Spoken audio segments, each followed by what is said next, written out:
Friends, welcome back to Startup or Shut Up, the podcast where dreamers turn doers and side hustles turn into legacies. I'm your host, Nurse Colin, and today's guest is someone who embodies transformation. She's a trans Latina powerhouse, a boss with a brush, and the co-founder of Luxeria Productions, one of the most electrifying nightlife brands in Chicago. Today we're talking about identity, resilience, beauty, and how Dinora turned her creativity into a community. Let's get into it. Please welcome Dinora. Awesome. Hi, everybody. All right, so let's jump right into it. So, a girl named Dinora. Yeah. Okay, so Dinora, take us back. What was little Dinora like, and what were you into, and what kind of kid were you? I was very that artistic kid who always wanted to play with dolls. Little me, when I was little boy, I always wanted to play with my sister's dolls. Very outgoing, always wanted to be playing around outside. I was always escaping my mom's house because I just wanted to be outside. I was one of those kids that always wanted to be outside.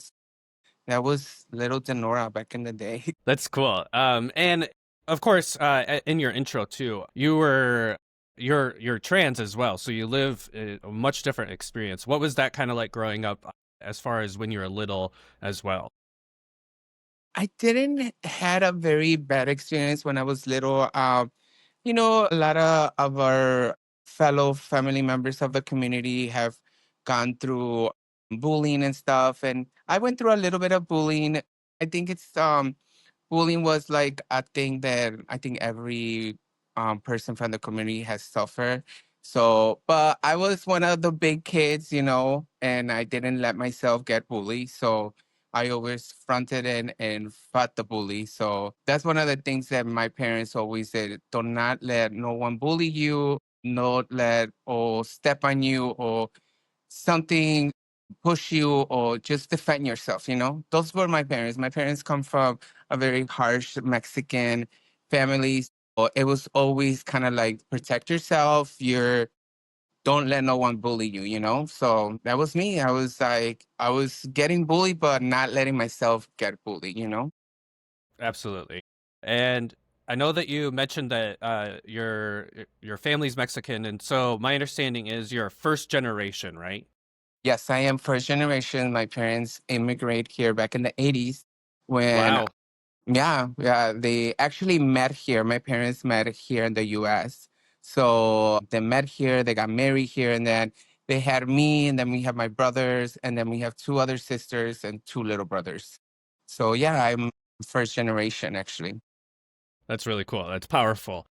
What Yes. was it like growing up in between cultures? Can you share a little bit of that and You put into two your different window? worlds, two different worlds. You had to go to school with a bunch of white kids, and I lived in the suburbs. I always lived in the suburbs. It was mostly Wheeling area, Prospect Heights, Arlington Heights area.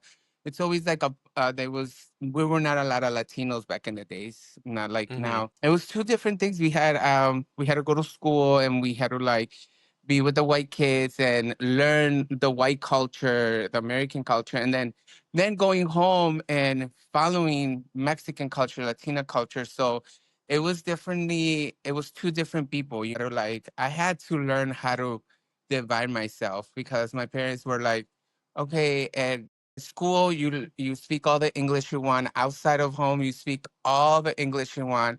But once you step into the house, we speak Spanish here. It was a little bit hard, because imagine coming during the day, you are hanging out with a lot of white kids, and all of a sudden, like, you come home and you need to transition to only Spanish. So it was a little hard, living two lives.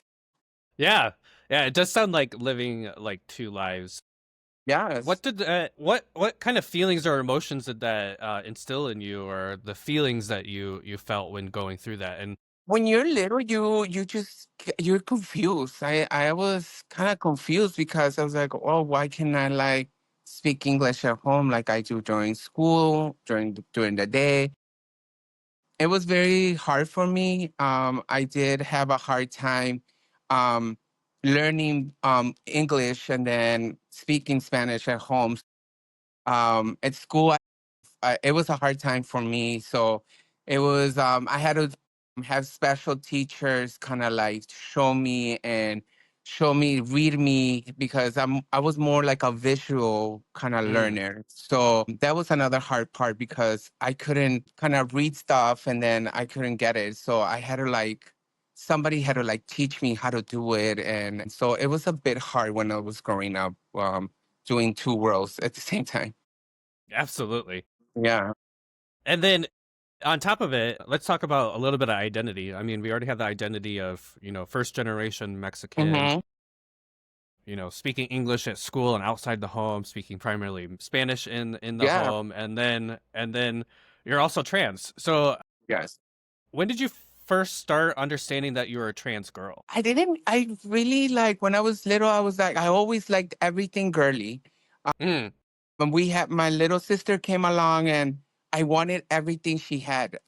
But at the same time, I still was doing the boys things, the Transformers, the Lego cars, everything boys I was doing. But at the same time, I really wanted to do everything girly. I loved everything. The dresses, the dolls, Barbie was my inspiration.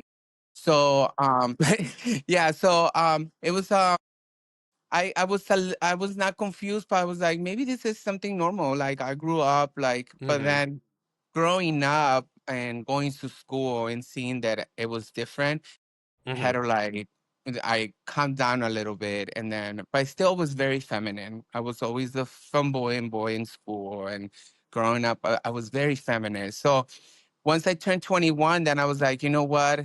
I want to be myself. I'm going to start transitioning. I started transitioning, started letting my hair grow. And then after 5 years, I decided to go to hormone therapy. And I've been doing hormone therapy for almost 10 years now. Wow, that's Yeah. cool. And I've almost known you for almost 10 years now. That's pretty wild. Yeah. I met you when you were a baby. Yes. Yes. And then can you share a little bit more about like your journey as far as like balancing your truth with your family? Like how did they feel? I know like Spanish culture in general is very Catholic. Like my husband's family's Catholic, Hmm. right? And so that can be a little bit of a struggle. So Yeah. very curious about balancing your truth with your truth of everyone else that's in your life. Well, I'm very thankful. Like I always thank the universe and God that I have a very awesome family that especially my mom was very accepting. Like she knew from the beginning, Mm, but the only thing that she didn't like that is I told one of my aunts when I came out, and that was kind of like devastating for her that I told mm, one of my aunts. I didn't tell my mom, I told one of my aunts because I felt more comfortable with my aunt. She was younger, she was the aunt that like, everybody had the cool aunt, and she was like, you know mm. what, whatever you are, I'm here. I felt a little more comfortable with her, but my mom was always very supportive. I'm very grateful that I have a very supportive family. I know some of the LGBTQ community doesn't have that support on their family, but I do, and I'm very, very grateful that I have very supportive family members. I Yeah. cannot complain about that. I'm always grateful, grateful, grateful that I have. And yeah, they're Latinos. My dad had a little problem the first 6 months when I came out. He had a little problem, but then my mom talked to him, and then we talked, and I was very upset. Now we get along. We just went on vacation. The beginning of the year in March, we all went on vacation with my sisters, my nieces, and it was a great time, great fun time with them. That's cool. And Yeah. shout out to our moms. I think Yes. one other guest, Cool Mom Wallace, did a big shout out to their mom as well. Yeah. Pretty Cool. The incredible. cool moms. Shout out to the cool moms. Definitely. So you've already shared about people, but can you share about those moments, whether kind of growing up and throughout your life, kind of as well, where felt seen, and then where you were blazing your own trail. When I got started seeing was when I started going to beauty school. When I was, yeah, I felt seen when I was in beauty school. I felt like my talent was out there, and I felt seen as a person, as a talented person. And that's when I started changing. That's when A year later, a year and a half later, I decided to transition. That was the push. Beauty school was kind of like the push for me. Like, be like, "Oh, you have a talent. You're being seen. You're Mhm. have this, and that was the push. When a year and a half later, I was like, you know what? I need to bring out who I really am, and I brought Denora out. That's really cool. Yeah. It kind of gives you a little safe space to experiment, right? Because you're literally learning, and I think experimenting it with was more hair like and beauty. the safe space on the beauty industry that Mm. I had. It's the beauty industry, and maybe a lot of people have different experience in the beauty industry, but the beauty industry for me gave me a safe space, and a space that I can be myself and I can express myself who I am. That's why that was the push that was like, you know what? Be you, come out, and here I am, Dinora, 10 years Woo! later. That's pretty incredible. Yeah. And then, can you talk about any of like the struggles that you might have had? Those really low moments, if you're willing to share with the viewers and the listeners. Yeah, like I said in the beginning, with my family, a very supportive family. I lived with my parents for the longest time. It's embarrassing, but um, I'm very grateful that I had the opportunity to be with them and live with them for the longest time because, like I said, a lot of people don't have that opportunity. The One of the hardest time it was like me leaving my parents' house and starting to live as an adult. And that Hmm. was a couple years ago, and it was very hard. And I'm still living. I'm still learning the adulthood, and it's just um that's when I was like, damn, adulthood is not easy, it's very hard. So that was one of the biggest moments in my life, moving out of my parents in a very older age. So if you're young, please move out of your parents when you're young because it's way easy. That's why when I see people, a lot of a lot of Latino families, they love to have their kids in their house. Absolutely. And I feel like my mom was that mom that she wanted me there because she worried about my lifestyle, about who I was. Hmm. She will see the news and about a trans movie getting killed, or she would like see a lot of very bad news about trans people. And I think she worried a lot when she did. I think that's one of the reasons why she didn't say leave or she will kick me out. The reason why we left is she sold their house. They both retired. So now they live in Mexico and they come here and they visit my sisters, my Mm. nieces. And yeah, so I think that was one of the reasons more she wanted me to be safe. She wanted me to, but it was a good thing and a bad thing, for me. Yeah, definitely. I mean, I worked at Howard Brown when roughly about the time that I met you, and there's just Mhm. so many LGBTQ kids that are homeless at such young Yes, ages yes. because they're found out.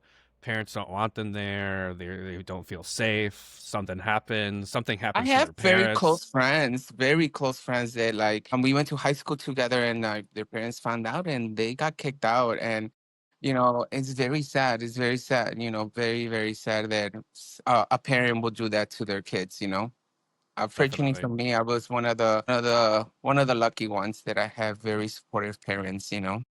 Love that. Love that. Yeah. And then if you could go back and like sit with your teenage self today, what would you say to little Denora at that time? Teenage Denora, please save money, get a saving account. Don't get into credit cards, please. Don't get addicted to shopping. Don't become a shopping addiction, brand name, whatever person you were back in the days. Please learn how to save, learn how to use your credit cards. That's what I would tell little Denora, teenage Denora, working. I started working when I was 4. I really wish that I had someone to tell me about financial and tell me how to like save money, put money here, put money in an account. And Hmm. I'm learning that now that I'm an adult. I wish that I would learn that when I was a teenager. Definitely. And it's never too late to start learning, right? No, it's never too late. And I'm super excited too because I have some financial experts that are going to be coming on the show very soon Awesome. for this season as well. So you'll definitely have to tune in about credit card debt, how to deal with Yes. finances and all of that. Yes. So Please, young yeah. people out there, please don't get into credit cards. Yep.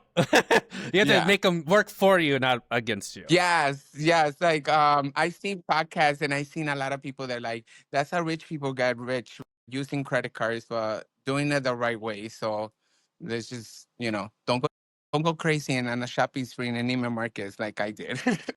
Absolutely. Yeah. Well, cool. Well, thank you so much, Denora, about a little bit of your past, and then we're gonna jump into a rapid fire round. Okay. All right, so it's time to loosen it up with rapid fire round. Just say the first thing that comes to mind. I have 5 questions, and just the very first thing that comes to your mind, first word. Just let me know, okay? Okay. Okay. Uh, Hair or makeup first, Here. and then you can use 3 words for this one. Go to glam look in 3 words. Go to glam look. Mac. What is the that's oh my God. Oh my God. You see, I went blank now. I would definitely say glam look. I would definitely go with MAC, L'Oreal, and I would say Daiso for glam look. Cool. Most underrated part of Chicago nightlife. Most underrated. Oh my God. I feel so I know old it's hard now. questions. Oh my God. Underrated nightclub. I have not gone to a nightclub lately. Like the last time I went to a nightclub was like everybody wears casual clothes nowadays. That's very like I don't like that. I used to wear heels and everybody's all about casualness. What happened to the glam? Can we get the glam back, please? Bring the glam back. Got Yes. it. Yeah. um, a song that always gets you moving. Oh, Toxic by Britney Spears. Duh. Ooh. And last question. Luxuria in 1 word. Luxury in one word. Luxury. I can Ooh. say luxury. Luxury. Luxuria, I would like say luxury in one word. Yeah. Awesome. Okay, so we're gonna jump into part 2 from beauty to boss moves. Okay. So we talked about you going to beauty school, and so we're Mhm. transitioning over to you kind of being your own boss in that experience. Yes. So let's talk glam. When did beauty become part of your story? When I was 9 years old, I used to watch this program every Saturday. It was called Sábado Gigante, and they had this hairdresser. He had a little like kind of like an episode, like how to show what to do and glam. I used to wait for him to come out. His name was Asami, and he had like a saying, "Si tú luces bien, yo luzco mejor." And I used to tell my mom I wanted to be like him. I would see him and do this beautiful updos and makeup and everything. And that's when it started. When I was 9 years old, I wanted to be a beautician. I wanted to be a hairdresser. But that's very cool. You know, And what did your mom say when you told her that? she didn't say nothing. She like my dad had like a little, very macho saying stuff, but it is what it is. My sisters were always my little models. My 2 sisters, they hated it. They still kind of like they still remember me pulling their hair, doing their updos. So yeah, That's hilarious. yeah, They still remember. they still remember. It's so funny. Okay. Do you remember your first big client or that moment you realized I can do this professionally? My first client, I'm gonna say it was a cousin of mine. She asked me to do her updo for prom, and she was my first ever client. She let me do, Oh, that's and cool. shout out to her. Shout out to her because she let me do her updo for prom back in 2005, 26, and that's when I decided I was like, you know what, I need to go to beauty school. I was like, that was that was the moment that I was like, beauty school is it's time to go to beauty school. That's cool. That's Yeah. really, really cool. What a great memory to be able to do Yes. that for your cousin. So, and then of course you went to school. Can you share like where you went to, how long Yeah, it took you to build your skills? I went to Empire Beauty School in Arlington Heights. I don't even know if they're open still. Mm, I don't even know if that school still opens. I went there for 2 years. I took the 2 year program. And then from there, I worked at Mario Cicciosi for a year and a half. And I started right away working at a salon as an assistant when I was in beauty school. I was 6 months into beauty school. I right away got an assistant job. Only tips. Back in the days, the assistants were only getting tips. mm. And then 3 months later, they will say, "Okay, you can get hourly. You can get more hours." And that's how I built, and that's how I started. I always started from the bottom, being an assistant, not getting paid, only tips. So I started from the bottom. Yeah, definitely. It's a great way to work. I identify with you as well. Like I started working when I was 14 at the local public pool. Hmm. I just found some financial independence that I didn't have to rely on my parents as much. Hmm. It just gave me a sense of responsibility a little bit more too. So Yeah. start young. Like, yeah, when I started working at 14, I really wanted, like, getting my own things. Kind of like, my parents will always give me whatever I wanted, but, you know, it was a time that you wanted more things. So I worked, and that's how I got my stuff. Cool. And then as a trans Latina in beauty, I know that you already a little bit mentioned that this kind of felt like your space where you could finally discover yourself. Yes. And can you share about that experience of being welcomed, or even a time that maybe there was maybe some turbulence going to school, and then if you had to kind of carve out your own lane or not, or how that experience developed? I didn't have any better experiences in beauty school. I'm gonna say that I was very outgoing with people. You're always gonna have those people that they don't like you, but you're not gonna like, and not everybody's gonna like you. So Mm. it Mm-hmm. was very hard for me in the beginning to have people. So I don't understand why they don't like me, or Mm. why I always try to be cool with everybody, nice with everybody. But if you were mean to me, I will, like, come back and I will respond back, because I just feel like you being mean to me. Why? I'm not doing Mm-hmm. nothing to you. So any bad experiences in beauty school I didn't have, and I was very cool with everybody. And if they talked to me, fine. If they didn't, I just walked away, and I'm not gonna be pushy either. It took me a while to learn. Then not everybody's gonna like you, so you just have to, just walk away and keep on Mm-hmm. going. Life keeps on going. Yes, it does. Yes. Try not to be bothered with other people's own whatever.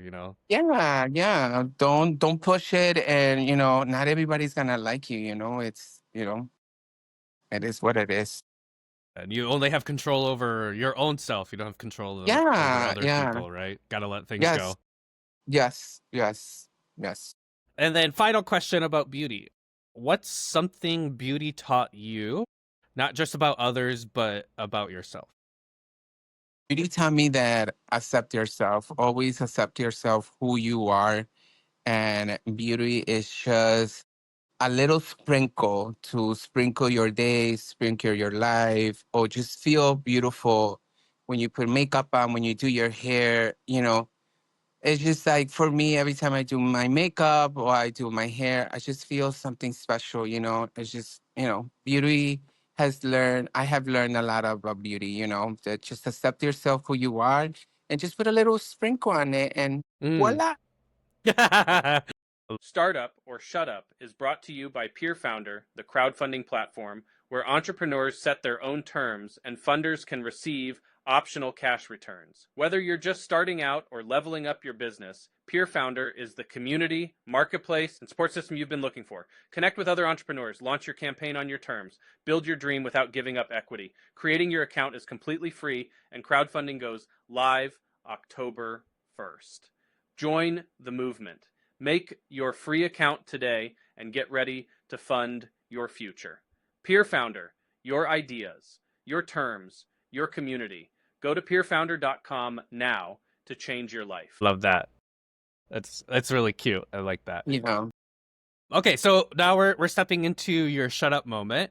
Okay. So all right, every guest on the show shares their shut up moment. The point where you stopped waiting, stopped doubting, and said, "Shut up, I'm doing this." What was that moment for you? Starting my own company. It was a little push from a friend of mine who was like, you have to do parties. You know, a lot of people, you need to start doing this. I was a little scared in the beginning, not gonna lie. Mm, I was scared because I didn't want to be that person coming in the industry trying to do parties, and then, you know, I seen promoters kind of like doing parties and fade away, and I mm, didn't want that. That's what really scared me. But I mm-hmm. told myself, shut up, do it, try it, and go for it, and just do it. And Totally. that was the moment. Yeah, that was the moment having that. Just do it. Yes, you definitely have to take a chance on yourself and just, kind of dive deep first, feet first. Yep. That was Great. one of the biggest moments. Wonderful. That's pretty cool. So that actually takes us over to Luxuria now, talking about nightlife. Okay. And then we'll do a little promo for you. Okay. Welcome Yes. back. Wow. I'm back. Circuit Barbie in the house now. Love it. You call yourself Circuit Barbie. So can you share a little bit about that, about your name? Circuit Barbie was born back in, I'm going to say 2019, like before COVID. She was born and she was out and about being crazy in Miami. And then she was born there. that was, that was, that was Circuit Barbie going all crazy in the circuit parties. Just in case of if any listeners are listening and they don't know what circuit means, can you explain what circuit means or what that Circuit is nightlife? it's a big party full of masculine, beautiful men. You can see parties. Circuit parties have changed since I started. So it's just a party. I always had an amazing time in circuit parties. Have always had an amazing time in circuit parties. So for me, I love circuit parties. They're just amazing. You meet wonderful people from around the world. You meet different people from around the world. So circuit parties are awesome. Cool. Okay, so then we'll jump into the nightlife part. How Okay. did you find yourself in that world? Let's be like specific within the circuit community. The circuit community. I was scared in the beginning. I'm telling you. Back in the day, circuit parties were all about just beautiful, gorgeous, masculine men. They were like walking in there, not being the perfect body and the perfect everything, because that's what it was presented to me at that time. Mm, I was a little scared. I don't know if you've been to circuit parties and you see the people on the corner, on the dark sides, on the parts of that was me. That was it. I love the music. I was like, the music is awesome. I love this. And I just love the energy mm, but I was always like in the corner on the back, the, mm, the chubby little kid over there. So yeah, I was a little scared in the beginning, but you know, accepting who I was and who I mhm, am, it was just like, little by little. And I started my transition in circuiting too. So mm, people who actually met me is a very familiar gay boy to transition to Dinora. They mhm, saw the transition and everything.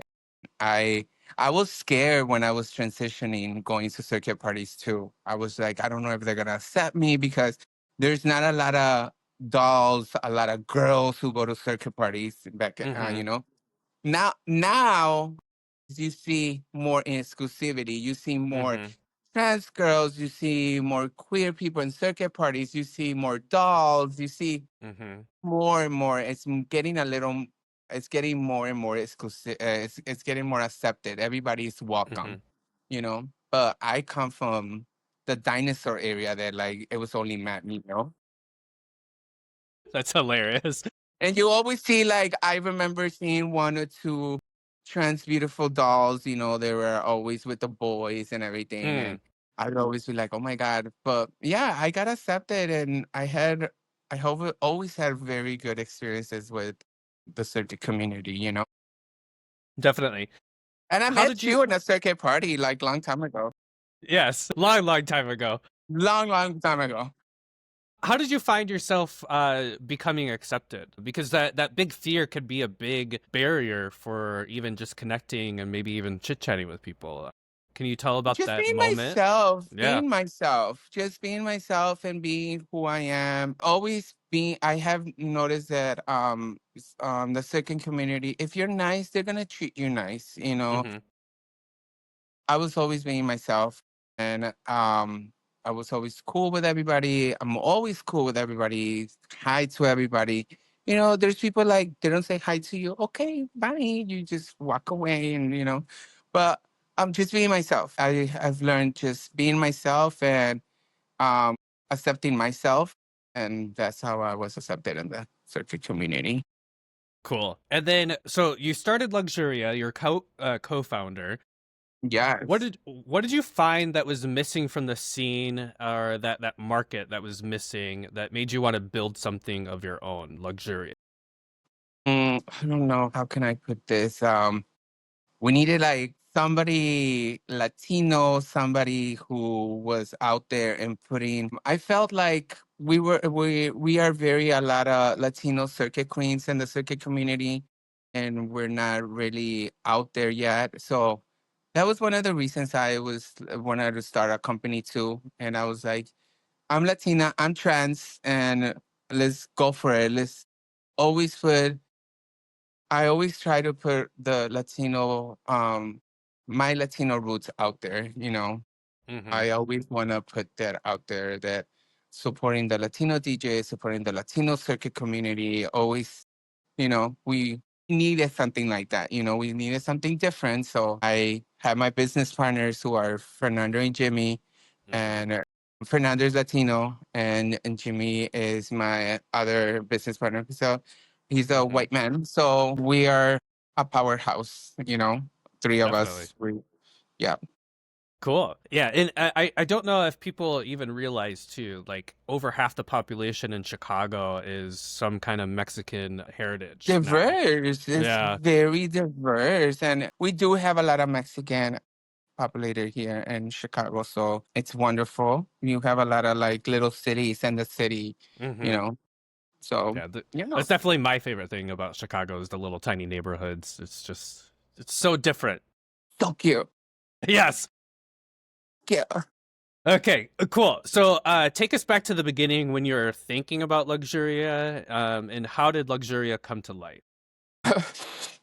Let's go to the beginning. Luxuria started in 2021 when it was during the COVID area, kind of like when Mm-hmm. everything kind of was opening again. But Mm-hmm. I don't know if you went out and you had to stand in front of a table and like Yes. Yep. that was the only thing you can do. Yep. I was like, this is not cute. Everything's open.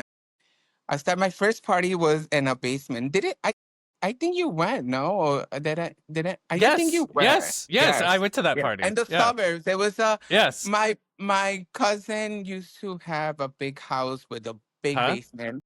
Yep. And I told him, I was like, I want to throw a party. I have a lot of people who are willing to pay. And he's like, bring them on. And Mm, that basement was awesome. That basement definitely. was, it was a mini club. It was a mini Yeah. club.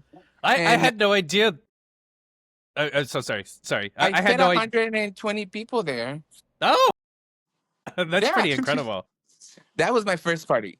That was the first time. I, And then from then we went to a club in Niles. Then that's when I decided to have a company. Then and mm, yeah, that's when I decided to have a company and named it Luxuria. And there's a track. This is a lot of people don't know this, but there's a track that's Luxuria, and the girl says Luxuria, and that's mm. where I got the name from. Cool. Yeah, I had no idea that first party was literally the creation of Luxuria, which is Yeah, it really was a cool. flower party. It was in. I remember it was like it was a flower party. Definitely. And I know that you shared that track. There's a specific track that has the name Luxuria, but what does Hmm. it also mean to you now as far as where you're at with your company? I cannot believe it. We're going for 4 years now, and it's amazing that all the success that we have and all the support that we have from the community, from the circuit community, from different circuit communities from around the world.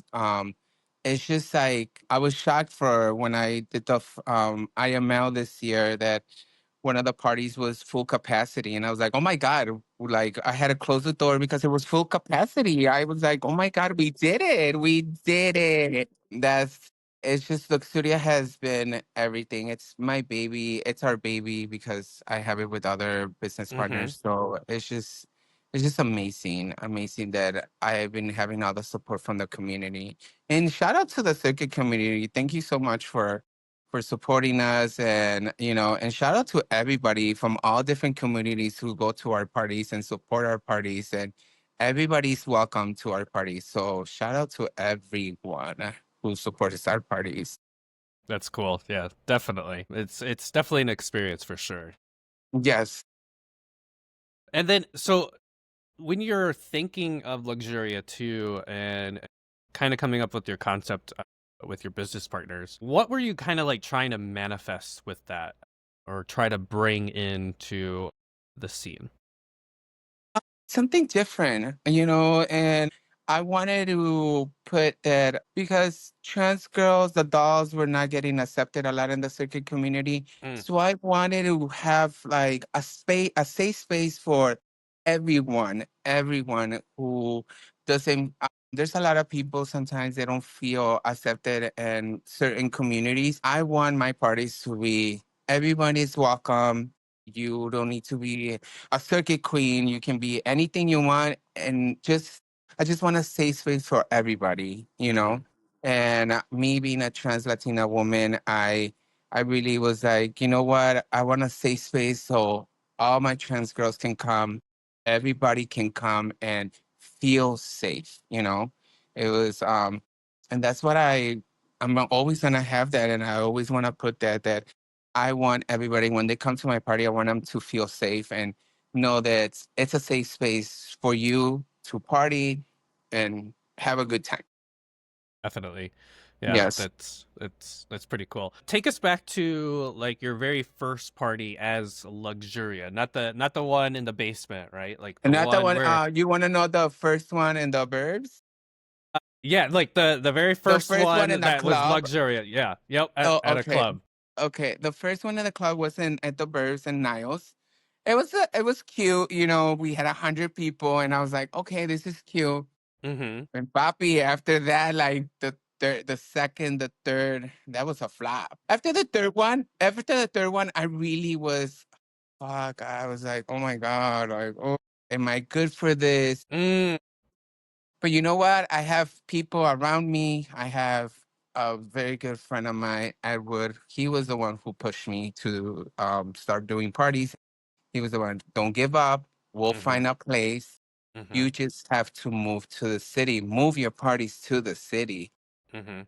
And I didn't want to do that. I was like, I don't want to go there, the competition, and then he's like, that's when I pushed myself too. And I was like, okay, you know what? Let's do it. Let's just do it. Let's see what happens. Shout out to Fantasy Nightclub. Okay, they let me do my first party there. And it was my Halloween party um, with DJ Edward. And it was a success. I was just like, okay, I like this. This is good. The queens are coming, everybody's coming. I was like, okay, we'll do the parties here.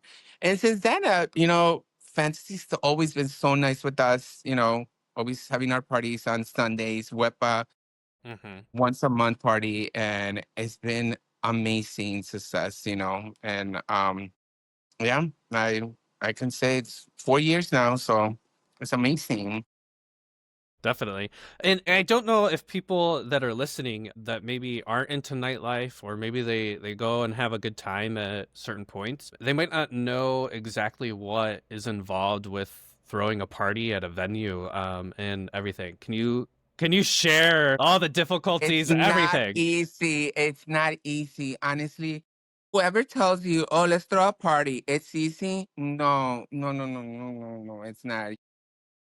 It's with good stuff. Mm, When we do theme parties, so you need to have an awesome team that does the themes for the decoration. mm-hmm. You need to have someone who does the costumes for the dancers. Get dancers, get somebody who takes care of your social media, do videos, photos. It's a lot. It's just a lot. It's in the beginning I was like, I used to tell my friend that I was like, you never told me I had to do all this. Like, you didn't ever told me I have to like go to the storage and put all this stuff and take it Mm-hmm. down. That's this was not painted in the story when you told me to do parties. But that's the hard work you need to put in. You need to like do that because we're beginning, and I know in the future we will have a team that's gonna go in and put all the stuff together. I don't need to. I just gonna come in and I know in the future I'm just gonna be the queen of the night and that's it. But not right now. I still have to work very hard. Mm-hmm. Definitely. Mm-hmm. Yeah. Can you also, because there's so much pieces to the puzzle of throwing a wonderful party, right? Without a hitch. Yes. Can you tell us about a moment where you maybe like you or the team felt like things were just kind of going off the rails and like had to pull together or something like that, where there was just that increased sense of anxiety over one of the parties? You always have those increased moments in every party. You always have Mm, There's always little moments. And every party has their little moments. If something can go wrong with the lights, something can go wrong with the mm, sound. One of the speakers blew out because the DJ was playing too hard. The people next door they're complaining it's too loud. Someone is mm, speaking. Like every party has their little thing. Oh, one of the costumes is not fitting the dancers. We need to find another, plan B. It's just like every party has a little thing. I'm not gonna say like, oh my God, they're mm. big things, but they're just little things that like, and then by the end of the day, you just like be like, I'm just happy when the clients come and they're like, oh, your party was amazing, and I'm just happy that they don't know what's going on behind everything. I just want everybody to have a good time. That's what I want everybody to have a good time. But everybody has their little things, here and there. Definitely. And then, because you're always doing something now, do you know about how many parties you're throwing in a year at this point? So there's there's 12 months. So each month we do one or two parties. So that's a lot. How many parties are we doing? Like That would be more about than 24, 20, 25? right? I can Uh-huh. say we can do like 24 parties. And then we take a break. Some months we only do one party, but after like let's say September, we're doing two parties a month. It's the Sunday party and after hours. So yeah, we can do like 24, 25 parties a month for a whole year. Yeah. Yeah. Wow, cool. And then what do you think makes Luxuria different from any other brand within the circuit world or what have you? I don't see. I think we're different because we're unique. We have that very unique, and I just feel that putting my Latina roots in there and always expressing my Latina roots in there, that makes it unique to other parties. And Mm-hmm. it's not only me. We have my other business partners. We have Fernando, who is the director of designing all the costumes for the dancers. He does an amazing job. He makes the costume that makes it unique. And then we have Jimmy, who's the operation manager. He does an amazing job too. He wants everything to go smooth and nice, and that makes it unique that we have everything. It comes to one and it's unique. So yeah, Luxuria, it's just unique. Definitely. And there's three of you essentially, right? Could you share like your teamwork and how things kind of function for you guys, or even imagine trying to do this by yourself in a way? I tried doing it by myself. It didn't work out. It was the three first parties. So when Jimmy Fernando came to Luxuria, Jimmy was the one who came first, and then Fernando came. When Jimmy came to Luxuria, we decided to business up, and it was way better because it was a work for we divided the jobs, and then Fernando came along, and he was the director of all the costumes for the dancers, taking care of the dancers. Me doing it by myself, it was a lot. They are like angels. They came from the sky, and they were like, "Okay, here we are. We're gonna like." But yeah, we have our parts, we have our jobs, so it's much better. The three first parties I did by myself, and it was hectic. It was too much. You know, Hmm. you cannot do everything by yourself. Definitely. Yeah, Cool. Well, thank you for sharing all of that. And then I know that there's a big weekend for you guys this weekend. For anyone that's yeah, market listening live days. right now. Yeah. Yeah. What events do you have going on for market days? So for market days, we have three events. It's gonna be in the same venue at the legendary Baton Lounge Club. It's in Mm, Uptown. So we're gonna have a Saturday morning after Meet and Brew. If anybody's going to that, you can go and keep the party going Saturday morning, and then we have Sunday morning after all the big parties. I think there's a lot of parties going on Saturday night. But the main one, it's across the street from the Aragon. So you just have a couple walks and you can go there Saturday, Sunday morning. And then Monday morning, we have another after hours too. After Circuit Mom, Queen, wherever you go and you still want the party going on, we still get your tickets now because tickets go up at the door, everybody. So totally. Cool. yeah. Cool. Love that. Thank you so much, Circuit Barbie, about sharing Luxuria. Welcome. We're gonna jump over to fun fact. Okay. So before we move into what's next, I want to drop a quick fun fact that speaks directly to what you're building. According to Party Popper's 2025 trend, nightlife is shifting towards something deeper and something more intentional. And I quote, nightlife is becoming more community focused, with venues and events that prioritize inclusivity and connection. In 2025, we'll be seeing more spaces that foster a real sense of belonging and just not a party, right? Yes. And the question is why? Because people are craving a meaningful connection in a digital world, right? We're finding ourselves being the most connected, but the most disconnected being in person, right? Um, Yes. and Yes. and you're already seeing this, like with your guys' party to bring people together. When David and I go out, it's just absolutely incredible with how many people are actually out and enjoying. Hmm. Yeah. And so I already see that personally with like queer friendly clubs that are acting as a safe space for anyone because Yeah. I've been to like the more straight scene too, and it's a different vibe, right?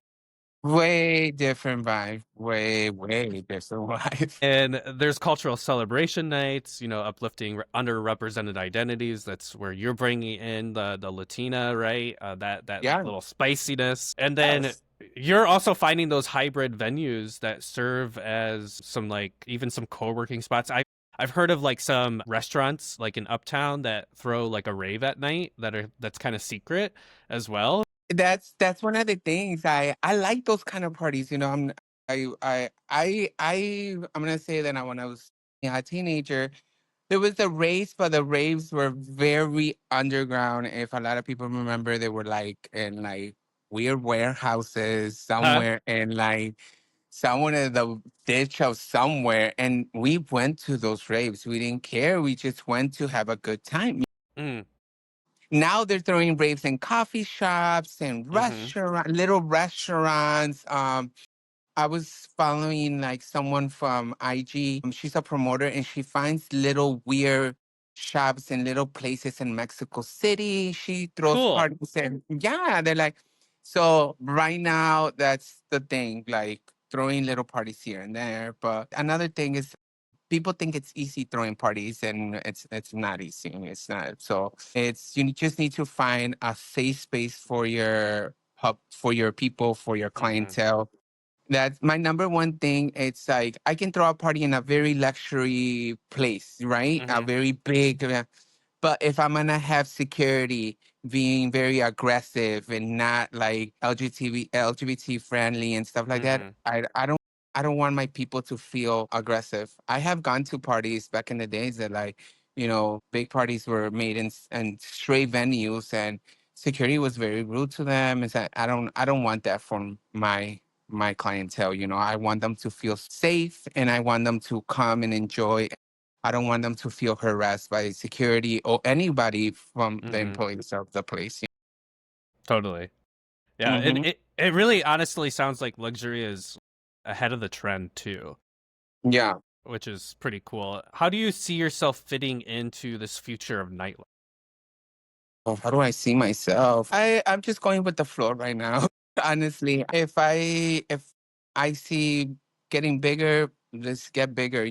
Right now, I'm just focusing in market days and Mm-hmm. the future of Luxuria, the next parties for next year too.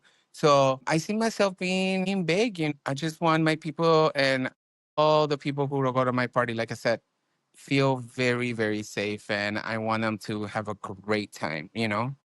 Totally. Yeah, Yeah. and for all the listeners too, like Dinora also has a day job, right? So it's like Yes. she's constantly working and constantly Yeah. hustling. Yeah. Yeah. Being a hairdresser and being a promoter and having your own company, it's very hard. Definitely. But I'm here. Yeah. And you're killing it. Quite Thank honestly. you, baby. Thank you so much. You're very welcome. Okay, so it's taking us over to our last part about Okay. impact, legacy, and what's coming up next. Are you ready? Alrighty. I'm ready.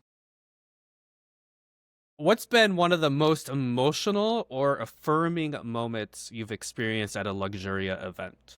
When we had over 300 people in one of my events, that was my most emotional. For me, it was very special. It was a Sunday afternoon and having 300 people. Yeah, it's like where do they come from? It's Sunday. It's 7:30 on a Sunday, and there's 300 people in fantasy in my party. That was very emotional for me, and that's when I was like, okay, I can do this. And that was very emotional. And just like having my team, like having my business partners, amazing business partners and having their support and having my Luxuria team from my light guy, my sound guy, from my social media person, the people who help us do the costumes and hair and wigs and everything.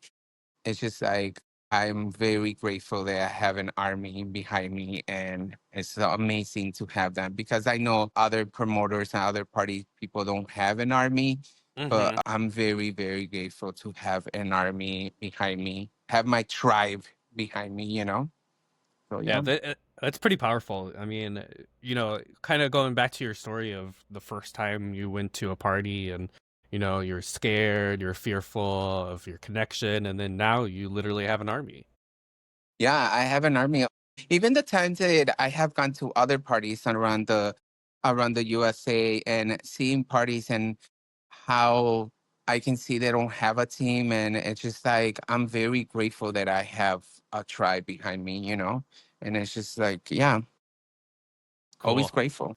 Definitely. Yeah, yeah, definitely be super grateful for that. You Yes. can't always find those good people. Yeah, it's hard. It's hard, but I'm grateful. Definitely. How do you think Luxuria is shaping or even unlocking the next wave of queer or Latinx creativity? How are we shaping? I just feel that like we're shaping and we're going through whatever our customers. We listen to our customers. I Mm, always, I always, always listen when people come to me and they have comments and stuff. I just listen. I listen. Like for example, this year we're doing an exclusive. We're not gonna have like VIP, nothing like mm, that. Everybody is welcome to mm, all the rooms, enjoying everything. mm.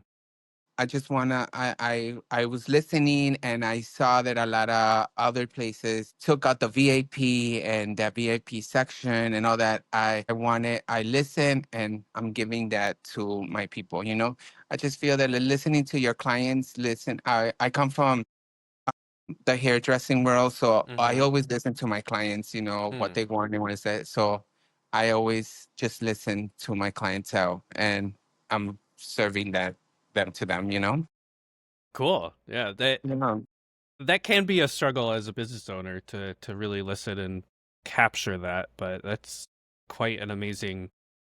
Yeah.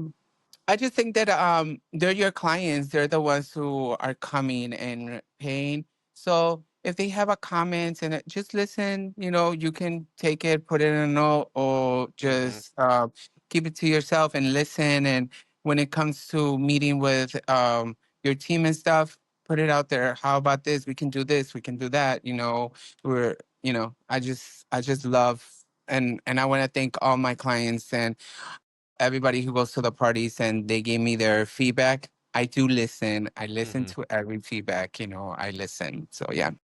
Cool. Yeah, that's pretty cool. And then let's kind of shift focus over to business for a Yeah. second too. What's the hardest thing about transitioning from working for someone else to working for yourself? You work more when you work for yourself. You work more. When they tell you own your own business, yeah, own your own business, but you make sure just be ready that you're gonna work more because it's your business and you need to work harder, you know. Working Mm-hmm. with someone else is just like you're getting paid hourly commission, whatever, and you just don't care. You're just like, I'm here to Mm-hmm. do my job. No, when you have your own business, it's your business. It's your company, your image, everything. So you have to work as double as when you're working with someone. But Totally. yeah, yeah. Yeah.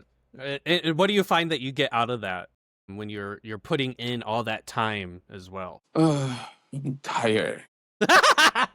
Especially, it's like doing parties in the nightlife. It's like Mm-hmm. I'm a hairdresser, and then doing parties at nighttime, your body gets tired. But Mm-hmm. at the end of the day, you do see, you know, you see how people their comments and their feedbacks, and all I get very happy when I like hear Mm. people.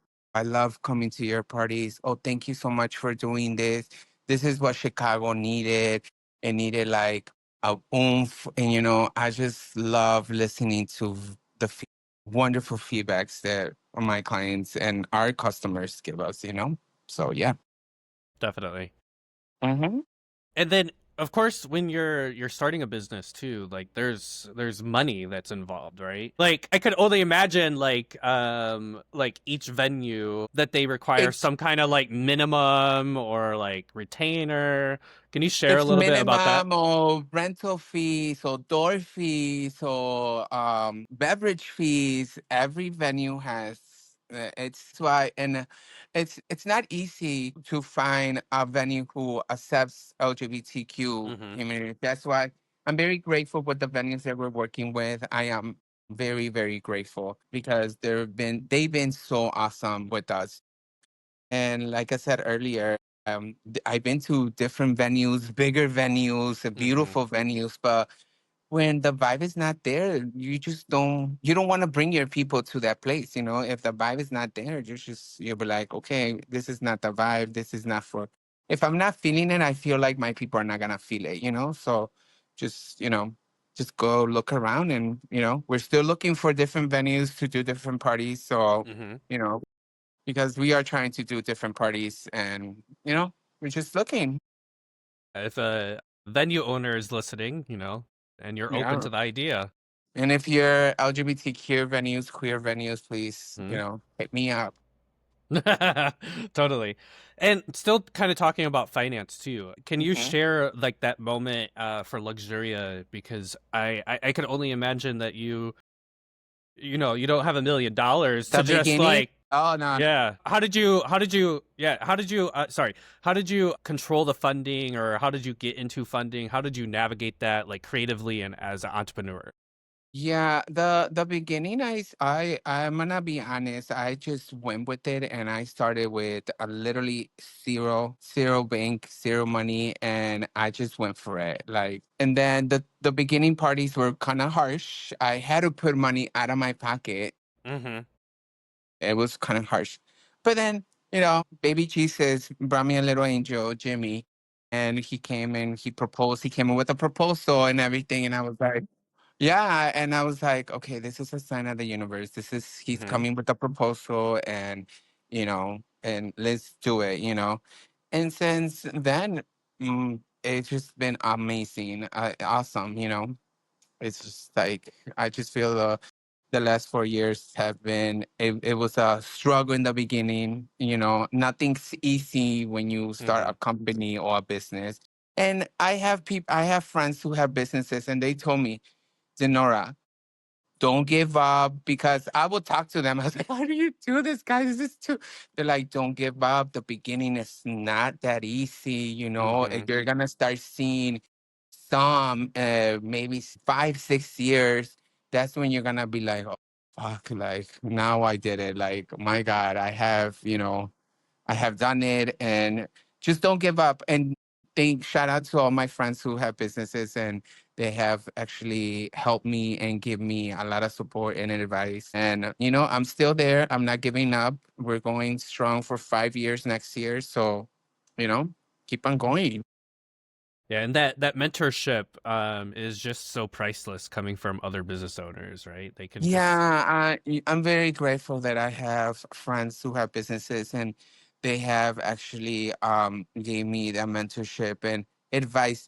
Even one advice helps a lot. Mm-hmm. Always if you're beginning and you have friends who have businesses, talk to them and a lot of people are different. Some people don't want to like give advice about businesses and stuff, but thank God I have people who actually gave me advice and pointers and I'm very grateful to all those friends.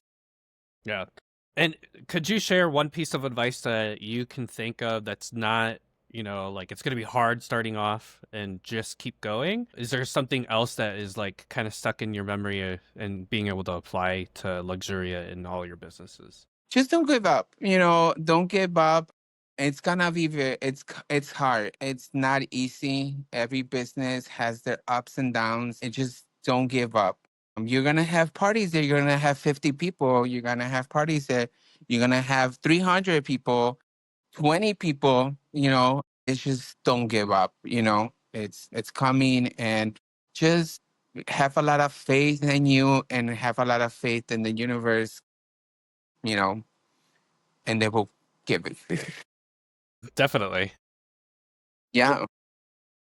So, what does success mean to you now, Denora as the human, not just as Denora as the brand or Circuit Barbie as the brand? She's crazy. Crazy. My success is I'm just happy that I have a trans Latina woman, that I have people around me that support me. And at this point in my life, I can say that I am happy where I am and very grateful successfully where I am. And my hair being a hairdresser and being a night promoter for the Circuit community, I am just happy right now. And I'm just waiting for the more success that we have. And I'm just gonna accept it and just be grateful for everything that I'm getting. Definitely. Mhm. Yeah. Cool. Okay, so last question. Mm-hmm. Are you ready? I'm ready. You've been doing great. Thank you. Okay, you're welcome. So the last one, if someone is listening and is at the edge of their dream or their truth or their next big move, what would you say to them? If you are in the bottom, like I've been there, just don't give up. Don't give up. There's a light at the end of the tunnel. Probably a lot of people has heard this and I have heard it so many times and it's true. Don't give up. Push yourself every day and there is the light at the end of the tunnel. And I was almost ready to give up in the beginning. And when I decided to move to the city and do the parties in the city, that's when I was like, okay, this is it. I'm gonna keep on going, keep doing it. And now I'm here 4 years later, and I just, always don't give up. There's always that light at the end of the tunnel, and you will see it. You will see it. Definitely. Great advice. All right, so that's bringing us to the end. Denora, thank you for No, your thank you. honesty. Oh, it's pretty incredible, and No, thank you for your thank you. honesty. You're very welcome. Your vision, and for reminding us that beauty, identity, and business can exist in the same room Yes. and still make it pop, right? Yeah. Let's make it pop. Before we wrap up, the mic is yours, Denora. Let the folks know where they can follow you, support Luxuria, and then let us know what you have kind of coming up on the other side, because this is going to be airing on Tuesday, so it'll already be after your parties this weekend. But if you can just let everyone know where to follow you, the exciting things coming up, and then anything else you want to share. Well, everybody, I have IG. You can follow me on IG, The Real Dinora. You can follow me on Facebook, Denora Alvarez. I use a lot of Facebook for hair stuff and Luxuria too. And if you want, go ahead and follow Luxuria Productions on IG. We have we have everything, all the information for the next parties coming up. We have WEPA coming up in September. We have Halloween coming up in October, sorry. And then we have after hours and September and October, and it's gonna be the Halloween theme in October. So we have a lot of fun parties coming up. Just go ahead, give us a follow, and you will get all the information there. Awesome. Well, thank you so much, Denora. I really appreciate having you on and being able to help us out with going live for the very first time as well. Awesome. Yeah. It's really, really awesome. And thank you for sharing your life story. Your And thank you for inviting me. Thank you. Thank you so much for inviting me. Finally, we did it. I know, absolutely. Lots of reschedules, but that is part of life. That is Yeah. part of life. You just have to roll with it, right? Yes. And it was a great opportunity to be able to bring you on live. So, and thank you for not being scared of that too. Yeah. I was a little nervous, but I'm here. Circuit Barbie's here. Definitely. Well, thank you very much, Dora. And for all of you listening, don't forget to follow Startup or Shut Up on Instagram and TikTok, Startup or Shutup.pod. If this episode moved you, inspired you, or made you want to show up bolder, send it to someone who needs it. Your dream doesn't need permission. It needs you.